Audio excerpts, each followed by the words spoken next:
출애굽기 23장 20절부터 33절까지 한 절씩 교독하겠습니다. 내가 사자를 내 앞서 보내어 길에서 너를 보호하여 너를 내가 예비한 곳에 이르게 하리니 너는 삼가 그의 목소리를 정정하고 그를 노엽게 하지 말라. 그가 너희의 허물을 용서하지 아니할 것은 내 이름이 그에게 있음이니라. 내가 그의 목소리를 잘 청종하고 내 모든 말대로 행하면 내가 내 원수에게 원수가 되고 내 대적에게 대적이 될지라. 내 사자가 내 앞서 가서 너를 아모리 사람과 헷 사람과 브리스 사람과 가나안 사람과 히위 사람과 여부수 사람에게로 인도하고 나는 그들을 끊으리니 너는 그들의 신을 경배하지 말며 섬기지 말며 그들의 행위를 본받지 말고 그것들을 다 깨뜨리며 그들의 주상을 부수고 내 하나님 여호와를 섬기라. 그리하면 여호와가 너희의 양식과 물에 복을 내리고 너희 중에서 병을 제하리니 내 나라에 낙태하는 자가 없고 임신하지 못하는 자가 없을 것이라. 내가 너의 날수를 채우리라. 내가 내 위엄을 내 앞서 보내어 내가 이를 곳에 모든 백성을 물리치고 내 모든 원수들이 내게 등을 돌려 도망하게 할 것이며 내가 왕벌을 내 앞에 보내리니 그 벌이 히위 족속과 가나안 족속과 헷 족속을 내 앞에서 쫓아내리라. 그러나 그 땅이 황폐하게 되므로 들짐승이 번성하여 너희를 해할까 하여 1년 안에는 그들을 내 앞에서 쫓아내지 아니하고 내가 번성하여 그 땅을 기업으로 얻을 때까지 내가 그들을 내 앞에서 조금씩 쫓아내리라. 내가 내 경계를 홍해에서부터 블레셋 바다까지 광야에서부터 강까지 정하고 그 땅의 주민을 내 손에 넘기리니 내가 그들을 내 앞에서 쫓아낼지라. 너는 그들과 그들의 신들과 언약하지 말라. 그들이 내 땅에 머무르지 못할 것은 그들이 너를 내게 범죄하게 할까 두려움이라. 내가 그 신들을 섬기면 그것이 너의 올무가 되리라. 아멘. 하나님께서는 이스라엘 백성에게 십계명과 계명을 주십니다. 근데 그때 상황을 다시 한번 우리가 기억해야 되는데요. 지금 이스라엘 백성은 출애굽한 지 석 달이 지났습니다. 그들은 시내 광야에 거하고 있습니다. 그곳에서 하나님과 이스라엘 백성은 언약식을 했습니다. 하나님께서 모세를 불러 시내산에 올라오게 하셨고 그 모세에게 십계명 두 돌판을 주셨습니다. 모세는 그 계명을 이스라엘 백성들에게 지금 들려주고 있습니다. 이스라엘 백성은 하나님의 계명을 듣고는 우리가 그 계명 잘 지켜서 하나님 백성답게 살겠습니다 라고 하나님께 약속했습니다. 그러니까 이런 언약식을 그 시내 산에서 시내 광야에서 한 것입니다. 하나님께서는 이스라엘 백성이 연약함을 너무나도 잘 아십니다. 하나님 말씀 잘 지키고 순종하며 살겠다고 약속했지만 그 약속 작심삼일이 될 걸 잘 아셨습니다.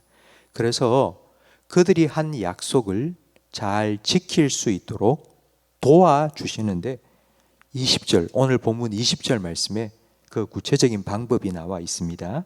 내가 사자를 내 앞서 보내어 길에서 너를 보호하여 너를 내가 예비한 곳에 이르게 할 것이라고 말씀합니다. 하나님께서 사자를 보내신다 하셨는데 이 사자는 동물의 왕 사자가 아니라 전령이라는 뜻입니다. 그러니까 하나님의 말씀을 전하기 위해서 하나님께서 보내신 분이라는 뜻입니다. 하나님께서는 그냥 돌판에 십계명을 적어서 그걸 또 던져주면서 야 내가 이제 이거 적어줬으니까 이제 네가 알아서 해 순종해 라고 하지 않으신 겁니다. 하나님의 사자를 보내어서 이스라엘 백성들에게 하나님 말씀을 계속하여 가르쳐 주시고 그 말씀으로 그들을 보호하고 그들을 인도해 주시겠다고 약속하신 겁니다. 그러면서 하나님께서는 한 가지 조건을 거셨습니다. 21절 말씀에 그 하나님의 조건이 나오는데 너희는 삼가 그의 목소리를 청종하고 그를 노엽게 하지 말라. 그가 너희의 허물을 용서하지 아니할 것은 내 이름이 그에게 있음이니라. 그의 말을 잘 듣고 순종해라. 안 그러면 용서하지 않을 건데, 왜냐하면 그 하나님의 사자는 하나님의 이름으로 보냄을 받았기 때문입니다. 그러니까 이 말은 하나님과 동등한 자격으로 보냄을 받았고, 그분이 하는 말씀은 곧 하나님의 말씀과 같다는 의미입니다. 이스라엘 백성이 하나님 보내신 사자의 말을 듣고 그 말에 순종하면 하나님께서는 준비해 두신 가나안 땅으로 그들을 인도해 주실 거고요. 그동안 하나님께서는 그 가나안 땅에 먼저 가셔서 그 가나안 땅 백성들을, 가나안 백성들을 다 쫓아내실 거라고 말씀하십니다. 여러분 27절 말씀을 보십시오. 27절에 보니 내가 내 위엄을 내 앞서 보내어 내가 이를 곳의 모든 백성을 물리치고 내 모든 원수들이 내게 등을 돌려 도망하게 할 것이라고 말씀합니다. 실제로 여호수아 2장 9절 말씀에 보면 가나안 족속들이 하나님께서 애굽과 광야에서 이스라엘 백성을 위하여 어떤 일을 행하셨는지를 듣고 그들의 간담이 녹았더라라고 기록되어 있습니다. 하나님의 위엄이라는 말은 하나님에 대한 두려움을 갖게 만들고 그들이 도망치게 만드셨다는 뜻입니다. 그리고 두 번째는 28절 말씀에 보니 내가 왕벌을, 그러니까 이 왕벌이라는 말은 윙 하고 날아다니는 벌, 말벌, 왕벌과 같은 그런 벌인데요. 내 앞서 보내리니 그 벌이 히위 족속과 가나안 족속과 헷 족속을 내 앞에서 쫓아내리라.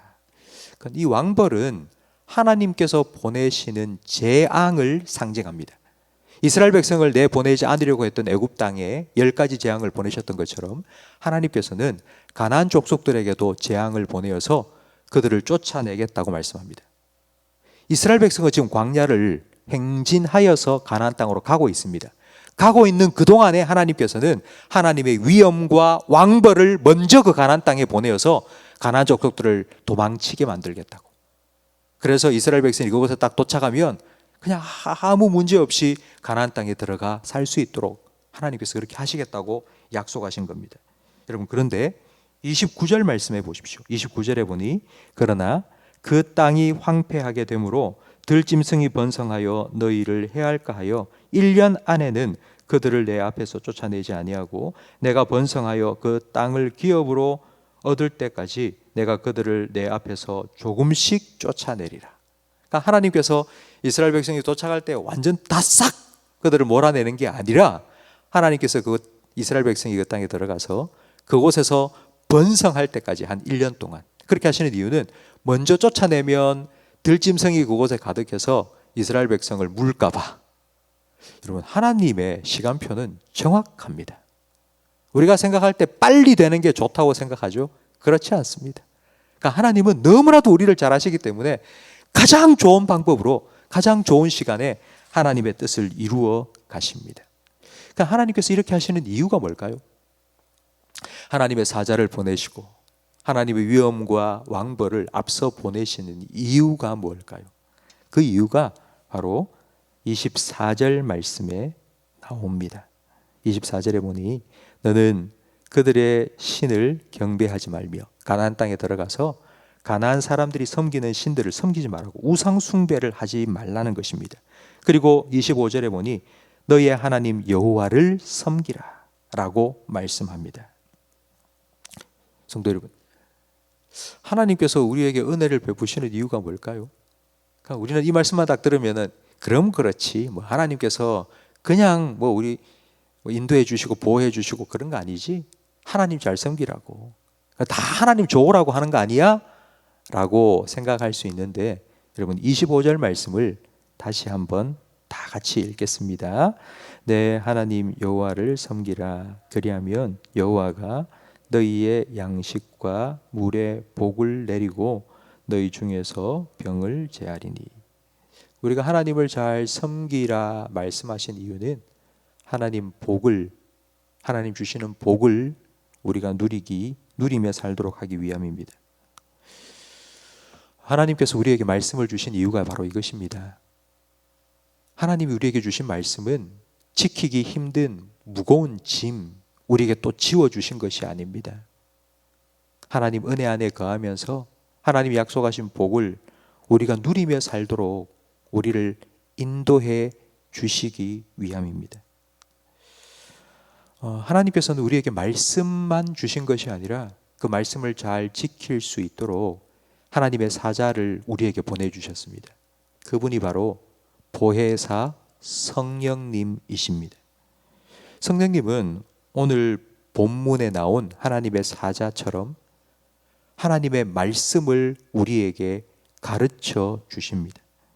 요한복음 14장 26절 말씀에 보혜사 곧 내 아버지께서 내 이름으로 보내실 성령 그가 너희에게 모든 것을 가르치고 내가 너희에게 말한 모든 것을 기억나게 생각나게 하리라고 말씀하셨습니다.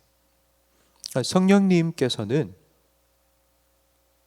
하나님의 말씀을 기억나게 해주시고 생각나게 해주십니다. 언제냐 하면 우리가 갈림길에 섰을 때 이렇게 해야 될지 저렇게 해야 될지 이게 옳은지 우리가 잘 모를 때 성령님께서는 우리 안에서 하나님의 뜻이 무엇인지를 우리에게 가르쳐 주셔서 우리가 그 하나님의 뜻 순종하며 그 하나님의 뜻 안에 머물러 복을 받고 살도록 우리를 도와주시는 보혜사이십니다. 여러분들이 이런 하나님의 인도하심과 보호하심 그리고 하나님이 약속하신 복을 누리며 살기 위해서 우리가 해야 될 딱 한 가지가 있습니다. 그건 바로 성령님께 민감한 것이고 성령님께서 우리에게 주시는 생각을 소멸하지 않는 것입니다. 성령을 소멸한다는 말은 촛불을 켜놓고 그 촛불을 후 불어서 끄는 겁니다. 성령님께서 우리 마음속에 이렇게 해라 이렇게 해야 된다라는 마음을 딱 주셨습니다. 근데 그걸 그냥 촛불 끄듯이 훅 불어 끄는 게 성령을 소멸하는 겁니다. 그걸 무시하고 그걸 외면하는 것입니다. 우리가 성령에 민감하여서 성령의 생각에 순종하기 시작하면 우리 안에 성령님께서 일하시는 영역들이 늘어납니다. 그걸 성령 충만이라고 말씀합니다. 성도 여러분, 오늘 하루 여러분이 살아가시는 가정에서나 일터에서나 성령님의 음성에 한번 귀 기울여 보시기 바랍니다. 딱 한 가지라도 한 번이라도 성령님께서 우리에게 이렇게 해라 라고 말씀하시는 것 여러분 딱 들으실 때에 한번 순종해 보십시오. 그러면 정말 하나님이 주시는 기쁨을 누릴 수 있습니다. 오늘도 성령에 민감하시고 성령의 인도하심에 순종하셔서 하나님 백성답게 하나님 인도하심과 보호하심을 누리며 살아가는 저와 우리 모든 성도님들이 되시기를 주님의 이름으로 축원합니다. 기도하겠습니다. 하나님 아버지 감사합니다. 우리가 하나님의 은혜와 복을 누리며 살 수 있도록 말씀하여 주시고 그 말씀에 순종하며 살 수 있도록 보혜사 성령님을 우리에게 보내어 주시니 감사합니다. 성령 하나님, 우리 마음속에 성령에 민감할 수 있도록 성령님께서 주시는 생각 소멸하지 아니하고 그 말씀에 잘 순종하며 살아갈 수 있도록 우리의 생각을 성령님의 생각으로 성령님께서 주시는 그런 하나님의 말씀으로 충만하게 해 주시옵소서. 그리하여서 오늘 하루 살아가면서 성령의 인도하심을 따라 하나님이 약속하신 하나님의 은혜와 복을 누리며 살아가는 우리 모든 성도들이 되게 해 주시옵소서. 예수님 이름으로 기도합니다. 아멘.